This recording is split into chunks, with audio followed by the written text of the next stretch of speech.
Hello guys, welcome back dear students.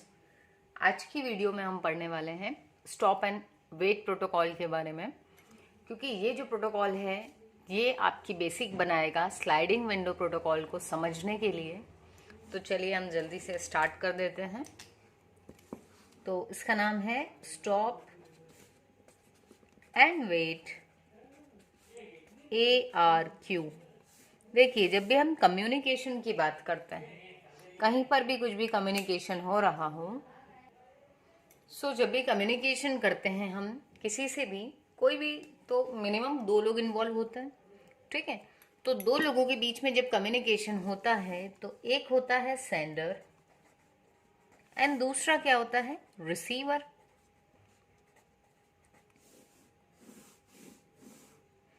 ये एक sender है और ये एक रिसीवर है। सेंडर क्या करेगा, स्टॉप एंड वेट ARQ।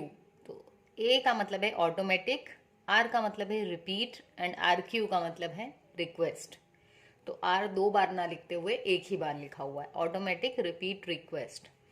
तो अब यहाँ यदि हम समझें तो कम्युनिकेशन में क्या होगा, जब भी कोई सेंडर कोई मैसेज सेंड करेगा रिसीवर को, तो रिसीवर उस मैसेज को एक्सेप्ट करने के बाद एक एक्नॉलेजमेंट देगा। ठीक है, जैसे मान लो हमने एक बात और की थी कि कोई भी मैसेज होता है तो उसके छोटे छोटे पार्ट्स कर दिए जाते हैं ताकि वो जल्दी जल्दी से भेजे जा सकें। ठीक है, तो जैसे मान लो एक बड़ा मैसेज था, उसके जब पार्ट्स किए तो उसके पीसेज हुए, तो हमने उस पर नंबरिंग कर दी 1 2 3 4 और 5। अब इसके पार्ट्स क्यों किए, मान लो मैंने यदि पार्ट नहीं किए होते और पूरा मैसेज भेज देते हम, और कहीं उसको रास्ते में कोई एरर आ जाती, तो ये जो पूरा मैसेज था ये पूरा आपका डिस्कार्ड हो जाता, मतलब यूजफुल नहीं रहता। ठीक है, तो जब हमने इसके पार्ट्स बना के भेजे तो हो सकता है कि पहला दूसरा पार्ट अच्छे से पहुंच गया हो, तीसरे में कोई एरर आई हो, चौथे में नहीं आई हो और पांचवें में फिर कोई एरर आ गई हो। तो अब ऐसे केस में क्या करना पड़ेगा, सिर्फ तीसरा और पांचवा ही आपको फिर से भेजना पड़ेगा, तो काम आपका कम हो गया। उसके अलावा यदि हम ट्रैफिक की बात करें तो नेटवर्क में ट्रैफिक भी कम हो गया। यही रीज़न है कि पूरा मैसेज ना भेजते हुए इसके छोटे छोटे पैकेट्स या फिर फ्रेम्स बनाई जाती है और वो फ्रेम्स भेजी जाती है। ठीक है, तो सबसे पहला कंसेप्ट आपका ये क्लियर हुआ कि हम मैसेज को छोटे छोटे पार्ट्स में क्यों डिवाइड कर रहे हैं। ठीक है, अब दूसरा हम देखते हैं। जैसे मान लो ये हमारे पास 5 फ्रेम थी, सेंडर ने क्या किया, सबसे पहले जो 1 वाली थी वो सेंड कर दी रिसीवर को। अब जब स्टॉप और वेट नाम के प्रोटोकॉल की बात करते हैं तो ये क्या करता है, ये एक पैकेट को सेंड करके अब वेट करेगा, स्टॉप हो जाएगा, रुक जाएगा एंड देन वेट करेगा। ये वेट करेगा कि भाई जो मैंने पैकेट भेजा रिसीवर को वो उसके पास तो पहुंच गया होगा। तो अब ये जो रिसीवर है ये मुझे एक एक्नॉलेजमेंट भेजेगा। एक्नॉलेजमेंट का मतलब होता है कि ये रिसीवर की तरफ से ये बात कंफर्मेशन मिल रही है कि आपने जो फ्रेम भेजी थी वो हम तक पहुंच चुकी है और अब आपको क्या करना है, नेक्स्ट फ्रेम भेजना है।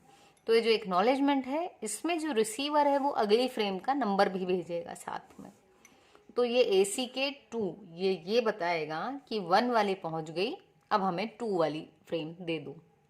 ठीक है, अगेन क्या होगा, ये जो सेंडर है अब सेकंड वाली पैकेट जो था आपका फ्रेम उसको भेजेगा। पैकेट और फ्रेम ऑलमोस्ट सिमिलर है। ठीक है, सिर्फ लेयर का डिफरेंस है। डेटा लिंक लेयर पे पैकेट को फ्रेम बोलते हैं क्योंकि उसमें और बहुत सारे हेडर्स ऐड हो जाते हैं। तो आप सिर्फ ये ध्यान रखें कि पैकेट या फ्रेम का जो जनरल मीनिंग है वो ये है कि एक बड़े मैसेज के छोटे छोटे पार्ट्स। तो अब इसने जब एक्नॉलेजमेंट दिया था 2 के लिए, तो सेंडर को पता चल गया कि भाई मुझे मेरी पहली फ्रेम पहुंच चुकी, अब दूसरी भेजना है। तो ये दूसरी जब भेजेगा तो अगेन ये क्या करेगा, अब फिर से वेट करेगा कि भाई मैंने जो पैकेट भेजा है उसका मेरे पास एक्नॉलेजमेंट आएगा। तो मान लो इसके पास में अगेन एक्नॉलेजमेंट भी आ गया। अब एक्नॉलेजमेंट में क्या लिखा हुआ आएगा, ये 2 फ्रेम आ गई, रिसीवर को कौन सी चाहिए, ये वाली, तो ये लिख के देगा ACK 3। फिर सेंडर जो था ये बड़ा खुश हुआ कि चलो मेरे पहले 2 पैकेट पहुंच गए, तीसरा भेजना है, तो इसने अब तीसरी वाली जो फ्रेम थी वो भेजी। अब इसने जो तीसरी फ्रेम भेजी वो रिसीवर के पास तो आ गई, लेकिन जब रिसीवर ने उसको एक्नॉलेजमेंट भेजा, अब ये किसके लिए भेजेगा? चौथी फ्रेम के लिए। तो जब इसने एक्नॉलेजमेंट भेजा चौथी फ्रेम के लिए, तो ये कहीं रास्ते में करप्ट हो गया या कहीं गुम हो गया, नहीं पहुंच पाया किसके पास? सेंडर के पास। मतलब ये जो था, इस बंदे ने कुछ मैसेज भेजा, वो इसको मिल गया, लेकिन जब इसने रिप्लाई दिया वापस कि भाई मैसेज मिल चुका, वो वाला मैसेज खो गया रास्ते में। तो अब क्या होगा? जो सेंडर था वो तो वेट कर ही रहा है अभी भी, तो ये वेट करेगा, करता रहेगा, इनफाइनाइट टाइम तो वेट नहीं करेगा। तो यहाँ पर क्या होगा? एक प्री डिसाइडेड टाइम रहेगा, जिसको हम बोलेंगे टाइम आउट पीरियड।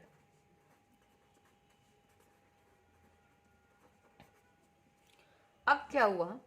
ये जो टाइम आउट पीरियड था, ये जो सेंडर है ये उतने समय तक इंतजार करेगा, और ये टाइम आउट पीरियड कोई बहुत छोटा टाइम नहीं होगा, ये लगभग उतना समय होगा जितने में कि ये फ्रेम वहां तक जाए और इसका एक्नॉलेजमेंट आए। जो समय लगेगा उसको भी डबल करके रखता है कि भाई कभी नेटवर्क ज़्यादा हो तो टाइम भी हो सकता है, डिले हो सकता है।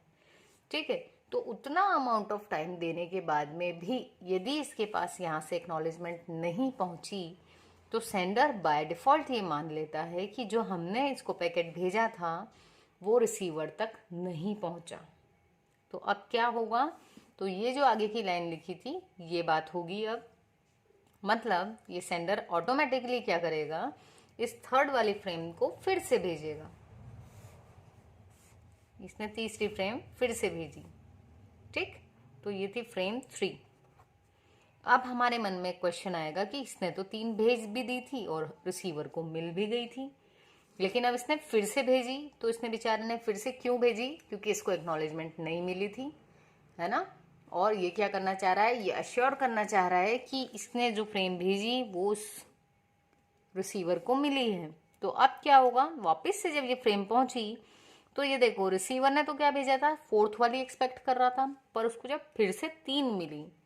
ये मोस्ट इम्पॉर्टेंट है कि जितनी भी फ्रेम्स या पैकेट्स होंगे, हर किसी पे एक सीक्वेंस नंबर ज़रूर होगा, क्योंकि वो सीक्वेंस नंबर ही आइडेंटिफाई करवाएगा कि आपके पास कोई फ्रेम या पैकेट रिपीटेडली तो नहीं आ रहा है। ठीक है, तो अब ये रिसीवर देखेगा तो उसने देखा कि ये 3 पहले भी आ चुका और फिर से आया है मेरे पास, ये रिपीटेडली आ गया है। तो अब क्या करेगा रिसीवर? इस वाली फ्रेम को तो डिस्कार्ड कर देगा और फिर से एक्नॉलेजमेंट भेजेगा कि भैया 4th नंबर की फ्रेम भेजो। तो हम मान लेते हैं कि इस बार इसके पास में एक्नॉलेजमेंट आ गया, तो ये समझ जाएगा कि भाई तीसरी वाली पहुंच चुकी, तो अब ये कौन सी भेजेगा? चौथी वाली फ्रेम। फिर इसके पास एक्नॉलेजमेंट आ गया 5वीं के लिए, इसने फिर भेजी कौन सी? 5वीं। पर इस बार क्या हुआ? ये जो सेंडर मैसेज भेज रहा था वो लॉस्ट हो गया या करप्ट हो गया कहीं, तो अब इसके पास तक नहीं पहुंच पाया रिसीवर के पास। तो जब इसका मैसेज रिसीवर तक नहीं पहुंचा है, तो रिसीवर इसको एक्नॉलेजमेंट क्यों देगा भाई?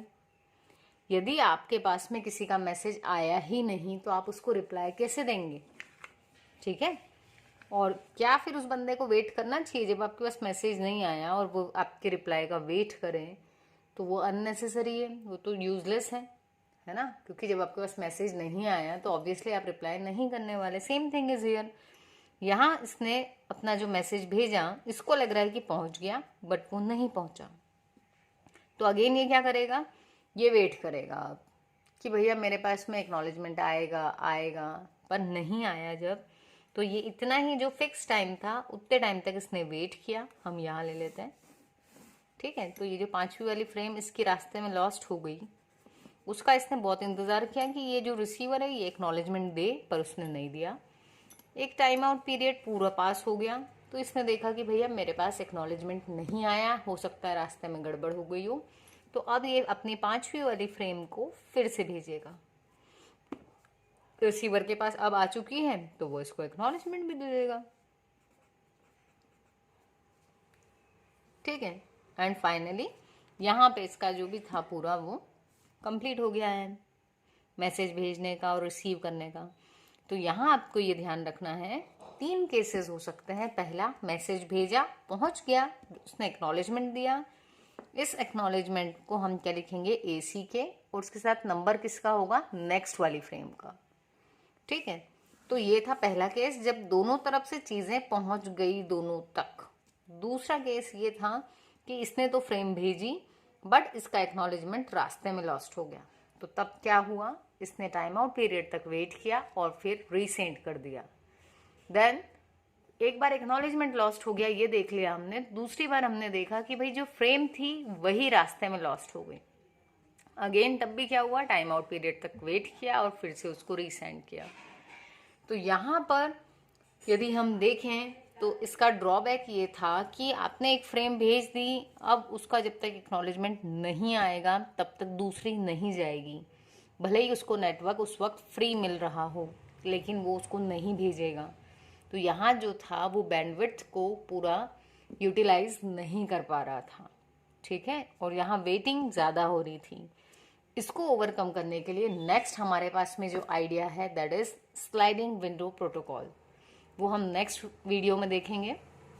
उसमें हम देखेंगे कि एक से ज़्यादा फ्रेम्स हम भेजेंगे और उसके लिए हम एक एक्नॉलेजमेंट ले लिया करेंगे। तो आप इस वीडियो को ध्यान से देखना। और इसके बाद क्योंकि ये बेस है उस नेक्स्ट वाला जो आपका कंसेप्ट है स्लाइडिंग विंडो का, तो उसका ये बेसिक है, इसको ज़रूर से समझ लेना। एंड आई थिंक ये इजी भी है, और इसको समझने के बाद आपको स्लाइडिंग विंडो भी काफ़ी इजी लगेगा। सो गाइज, यदि चैनल सब्सक्राइब नहीं किया तो चैनल जल्दी से सब्सक्राइब कर लो। And thank you so much for watching.